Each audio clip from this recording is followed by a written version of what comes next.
And my proudest achievement is being able to have a post-Cosby life and a post-Cosby career and still have my head on as straight as possible. As I remind myself that no matter what's going on, there's always a reason to smile. This is the beach where the unspeakable tragedy occurred, sparking headlines, grief, and shock. The stunning death of actor Malcolm-Jamal Warner. Breaking entertainment news, Malcolm-Jamal Warner has died. Malcolm-Jamal Warner, dead at the age of 54 on a drowning accident. We've just gotten some disturbing new details about the tragic death of Malcolm-Jamal Warner, the man so many of us grew up watching as Theo Huxtable on The Cosby Show. And this one, it's hitting people different. In my room, Suzanne. Are you all right, Theo? Oh, yeah, sure, yes. See, Malcolm wasn't your typical child star gone wild. There was no crash and burn storyline, no mugshots, no wild reality shows for a check. He didn't chase fame. He stepped back from Hollywood on his own terms, quietly, respectfully, no scandals, no sellout moves. And now, just like that, he's gone.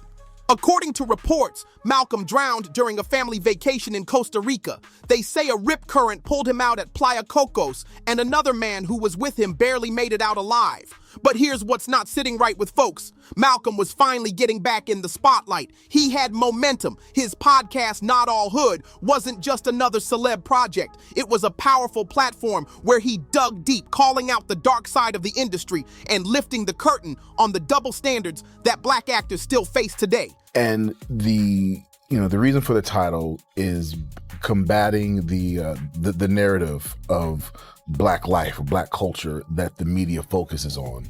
And that we're all one thing. Yeah, and the whole concept is, we're not all hood. The black community is not a monolith. Malcolm didn't bite his tongue either. He openly questioned why certain white predators still had their movies airing like nothing happened, while The Cosby Show got yanked off the air as soon as Bill Cosby got convicted. He asked the hard questions. Why are Woody Allen and Roman Polanski's films still showing, even after the accusations against them? Malcolm wasn't defending Cosby, he was pointing out the hypocrisy, and it rubbed a lot of people the wrong way. And just last year, he spoke out on the Kendrick vs. Drake beef, saying it was toxic for the culture and only pushed violence and negativity. He called it out as a distraction, something cooked up to keep people entertained while real issues got ignored. Of our black music, when you strip away the music and just listen to the lyrics, so much of our black music is really anti-black. Let's be real. This industry doesn't reward people who stand for something. It uplifts the messy, the broken, the ones who play along. Malcolm was none of that. He had his dignity, he protected his peace, and he kept using his voice, even when it would have been easier to just fall in line. So the question we really need to be asking is, what was Malcolm trying to expose before his life was cut short? And why does it feel like the ones who refuse to play the game never get to grow old? Number one, consistently, to be in the top 5 consistently. That's great, and I'm glad we got through the first year. How long do you hope this goes on? For a long time. On Saturday, July 20th, 2025, Malcolm-Jamal Warner tragically drowned at Playa Cocos, a beach in Costa Rica's Limon province. So according to reports from the Costa Rican Red Cross and several confirmed news outlets, Malcolm was in the water with another man, a 35-year-old local, when both got caught in a heavy rip current. Lifeguards and nearby locals rushed to help and managed to pull them out of the ocean. CPR was done right there on the sand in front of witnesses. But tragically, Malcolm didn't make it. He was pronounced dead on the scene.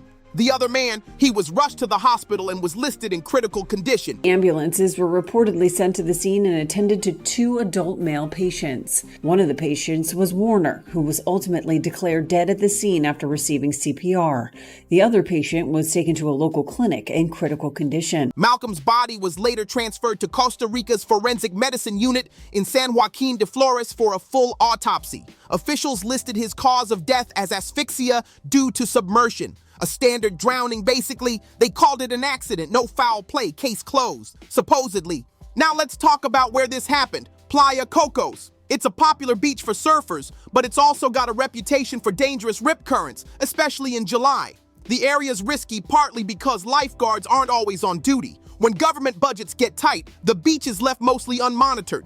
That day, there were reportedly red flag warnings posted, but no one can say for sure if Malcolm saw them or even knew just how deadly that water could be. Still, something about all this feels off, too clean, too quiet. So what's not being said?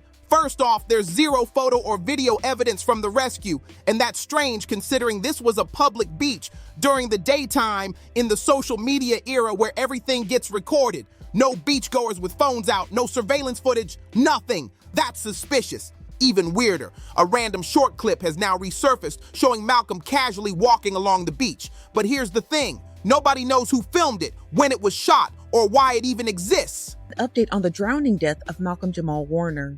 Now, according to ABC7, they stated that Malcolm-Jamal Warner had drowned while he was on vacation in Costa Rica. Now, the article goes on to say that Warner had drowned off the coast of Costa Rica on Sunday. So this actually occurred on Sunday. They stated that the Costa Rican National Police had told this to ABC News. And what about the other man who was with him in the water? His identity still hasn't been revealed. There's been no press updates, no health reports, not even a name. That's unusual for an incident involving a high-profile death. Now let's get into the autopsy. Authorities confirmed it happened and that the ruling was accidental drowning, but the full report hasn't been shared with the public. Fans and media are asking, why hold it back if it's all routine? Even the simple question of why Malcolm entered the water is still a mystery. Playa Cocos isn't some hidden beach. Its dangers are well documented. Locals know not to swim there when those red flags are out. So why would a man like Malcolm, who was careful and protective, especially with his family, decide to take a dip in those waters? Was he warned? Was he misinformed? Or was something else going on? Malcolm-Jamal Warner knew better. This is a brilliant, highly intelligent man. I'm sure in his entire lifetime, he's been on millions of vacations. Okay, on a beach in the Caribbean, tropical islands. This is a highly intelligent brother. And yes, he may be an excellent swimmer, but he knew better. Now look, does all this automatically mean there's a huge conspiracy? Not necessarily, but let's not act like there aren't valid questions. When a well-known figure dies suddenly under odd circumstances, people should be asking questions. History has shown us over and over, outspoken celebrities who challenge the system, who won't play along, either vanish from the scene or die under bizarre conditions. And Malcolm, he wasn't your average celebrity. You could see it, you could feel it. I am tired of running for shade. And aren't you tired of being hustled and played? And aren't we all tired of crying about how hard it is to be black in America, even if it looks like we've got it made? But freedom has its limits, so here we are, tear-streaked and salt-stained faces. Traces of trauma and pain lace our DNA like our black pride is cut and laced with self-hate, and we still think it's dope. Just like the music we're programmed to celebrate. He didn't end up like most child stars, spiraling into addiction or getting chewed up by the machine. He stayed grounded, he stayed focused, and maybe that made him a threat. Malcolm-Jamal Warner made one of the boldest moves a young star could. He walked away from The Cosby Show at the peak of his fame. While others were chasing red carpets and camera flashes, Malcolm chose a different path. He refused to let himself get boxed into the same old roles Hollywood throws at black actors. He wasn't about clout. He was about purpose, and that alone made him rare in a world that thrives on selling out. While other former child stars were getting lost in the fame trap, Malcolm leaned into education and took full control of his creative future. That right there, that's something the industry rarely knows how to handle. And when it came to speaking up, Malcolm had no filter. He was loud about the racism and double standards baked into the entertainment world, and he wasn't afraid to call out the industry's ugly truths, especially how it protects predators but punishes those who dare to speak up. Malcolm used his voice in interviews, on stages, and most powerfully through his podcast, Not All Hood. He didn't sugarcoat anything. When The Cosby Show reruns were yanked after Bill Cosby's conviction, Malcolm didn't defend Cosby, but he did demand consistency. He pointed out how white men like Woody Allen and Roman Polanski are still celebrated, even with horrifying accusations against them. And then there's Stephen Collins, another one with heavy allegations, yet barely a whisper in the media. Malcolm said it best in an interview. You look at how the media is playing this whole thing out, and I can't help but think about Woody Allen, Roman Polanski, Stephen Collins. It's very clear the crimes they've committed, but no one's pulling Woody's movies off the air. That's the kind of truth that makes gatekeepers squirm. He also refused to play roles that pushed damaging stereotypes or asked him to compromise his values. Instead, he leaned into projects that told real stories, social justice pieces, documentaries, and plays that focused on Black history, education, and the fight against systemic inequality. He chose truth over fame every time. And Malcolm didn't just talk about the system, he wrote about it too. In 2021, he penned an op-ed for the Television Academy where he laid it all out. That white network execs, producers, writers, and directors are still the gatekeepers of Black representation. He wrote, during the cycles where the gate hinges loosen slightly and Black creatives are given some input and illusion of control, the stereotypes often continue even when the Black characters are doctors, lawyers, or living in nice neighborhoods. We as Black people, we are not a monolith. There's always this term, the Black community. The Black community is not just one community. They're all of these different facets. Right. And, I always find, because I'm talking to Black people in all different lanes. Mm-hmm. And, there is a perspective that, again, going back to all of the valid excuses that are available, there are some of us who hold on to those excuses and do use those excuses as barriers. I do think at times that at times it's a bit disingenuous to tell Black people to pull yourself up by your bootstraps. While most celebs rely on messy headlines or reality shows to stay relevant, Malcolm built something real. His podcast wasn't gossip. It was a platform for raw, honest conversations about race, media, masculinity, and healing. He wasn't interested in pleasing anyone. He wanted growth. He called out the misogyny in hip-hop, the glorification of violence, the toxic masculinity that's become so normalized. When the Kendrick versus Drake beef blew up last year, Malcolm didn't jump on the hype train. He criticized it for what it was, a flashy distraction feeding into negativity, while the culture itself was bleeding. Kendrick and Drake beef, which, they talk about how much they hate each other and give all these references to violence and that sort of stuff. Yeah. Do you think, even though we enjoy those songs and they're bops, do you think that has a detrimental impact upon the culture ultimately? Ultimately, yes. It's been normalized for, us to call ourselves the N-word, right? And we like to talk about how we've taken the power of that word back. But I'm of the school of thought. If I'm trying to speak love and upliftment to my brother, why am I going to borrow a word from people who use the word because they hate me? But we get caught up in, we're turning the N-word into a positive. But our music is not reflecting positivity, love, and upliftment of our culture. And we're at a point now where so much of especially our music, so much of our Black music, when you strip away the music and just listen to the lyrics, so much of our Black music is really anti-Black. Oh, you think so? When you think about it, you almost cannot have hip hop without talking about drugs, using the N-word, and murking somebody.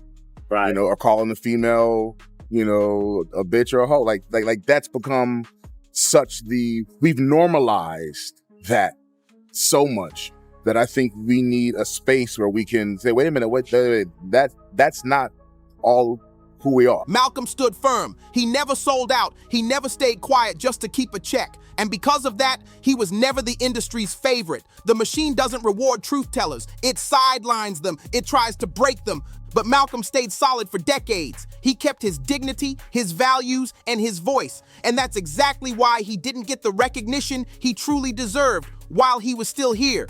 So even if Malcolm-Jamal Warner's death truly was a tragic accident, it still hits different because it forces us to look at how Hollywood really treats the ones who don't play along, the ones who question the system, the ones who speak truth when silence is more profitable. And now that he's gone, the industry that never gave him his full flowers in life is suddenly in a rush to praise him, acting like they always had his back. Let's get into how the celebrity world is reacting. One of the first to speak out was Bill Cosby. Through his rep, Andrew Wyatt, Cosby told TMZ that hearing about Malcolm's death reminded him of the moment he found out his own son, Ennis Cosby, had been shot and killed during a robbery in 1997. Cosby also got emotional, reminiscing about the bond he had with Malcolm on and off screen, saying they were like family and that their connection was something special. Raven Simone, who played little Olivia Kendall on The Cosby Show, posted an emotional Instagram reel with the words, "I love you," layered over audio of her speaking on Malcolm's passing. You could feel the loss in her voice.